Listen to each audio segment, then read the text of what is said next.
While the Student Representative Council at Wits is raising funds to try and help students pay for their fees, while they're eligible for financial aid, of course, many students drop out simply because they can't sustain that continued strain financially on keeping up with their studies. Well, I'm joined by the Wits SRC President, Mcebo Dlamini. Mcebo, thank you so much for coming in this morning. Firstly, just a quick update on how is your campaign going to raise funds? Okay. Well, the campaign is going well, one must say. But the most important part is why we embark on the campaign at the first place. As an SRC, we found ourselves sitting with large numbers of students, 2,788 students, who have to go home due to insufficiency of funds. And when we opened in January, the university told us that there is no money. And we said, how come there is no money? They said, no, the ministry has under-allocated funds. And then we protested. And we protested again. We went to the Minister of Higher Education. We met with NSFAS National. But nothing came forth. And the university was about to deregister all these students. Systematically, automatically, the system deregisters them. And then we sat down as an SRC and we said, look, because negotiations are ongoing with the Minister of Education and NSFAS as well. But then what if government gets money in April and all these people will be home? So we said, no, let's raise money and register them, keep them in the system while we continue engaging the government and NSFAS. And were these students ever given the heads up about what was going to happen, or was this something that was simply thrust upon them when they wanted to come back to university this year? This is one of a kind. It has never happened at Wits before. We just opened in January. Everyone anticipated that, no, look, all is well because they applied. Then when they came in January, they were told that there's no money, that they must go home. Actually, the university started by saying all those who are on NSFAS must pay an upfront fee payment. Then, you know, it really shocked us because if you are on NSFAS, you are poor of the poorest. Actually, the university asks each and every student how poor you are. Year in, year out, you are asked how poor you are. Are you poor? And you say, yes, I'm poor. They say, prove how poor you are. You run around the whole country looking for documentation to prove that you are poor, which is a dehumanizing process itself. It undermines the poor because it embarrasses them, the process itself on how you qualify for NSFAS.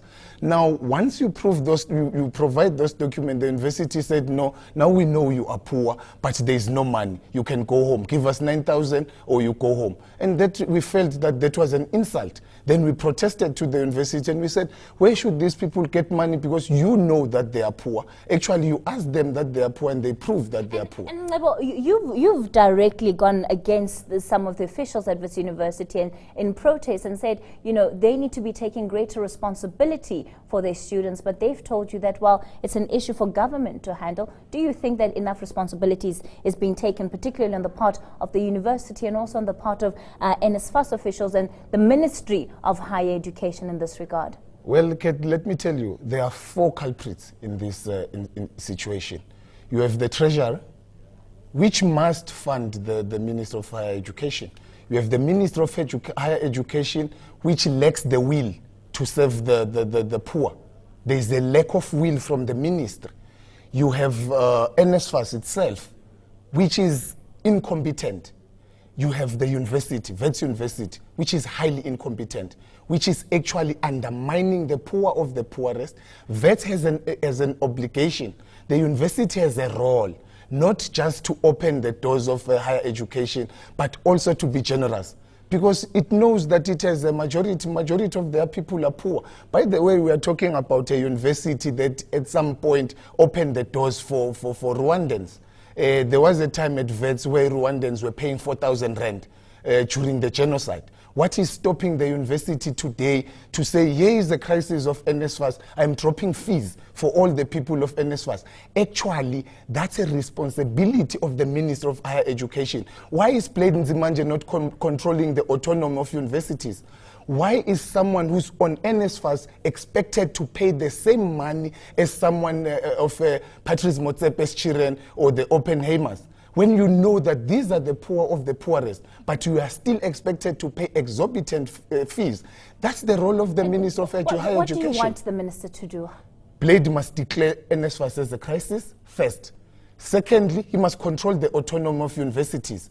Everyone who's on NSFAS must pay half, not just at Wits, but all over the country. That's when the 9 billion that he's talking about will be sufficient. Because now he talks of 9 billion to 1 million students. If you divide that 9 billion by the 1 million, it means he's giving one student 24,000. That's an insult. And you know, fine, there is a role that, of course, officials have to play, particularly ensuring that students are in school. But we also see a high dropout rate, and simply because people aren't passing when they're university. So where then does the responsibility come in for students and you as an SRC to also ensure that whatever is taking place in the classroom is sustainable on the long term, and that students are well supported to not only begin their degrees, but also to finish them? Let me tell you, you see, when you are from a rural background, poor of the poorest, you will find it very difficult to fit at universities like Wits University.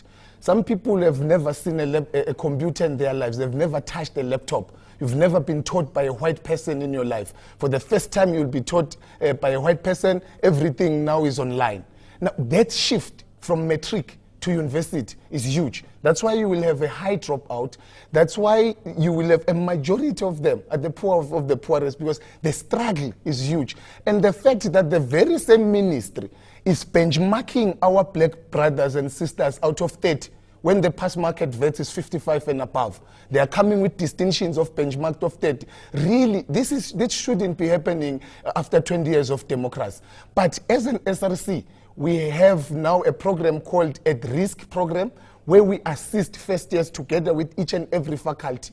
We have the first year experience program run by the Student Affairs, where we are assisting first years, because our role now is to reduce the high rate failure, because people who fail are first years. There's no excuse to fail when you're in second year. You have adjusted to the system.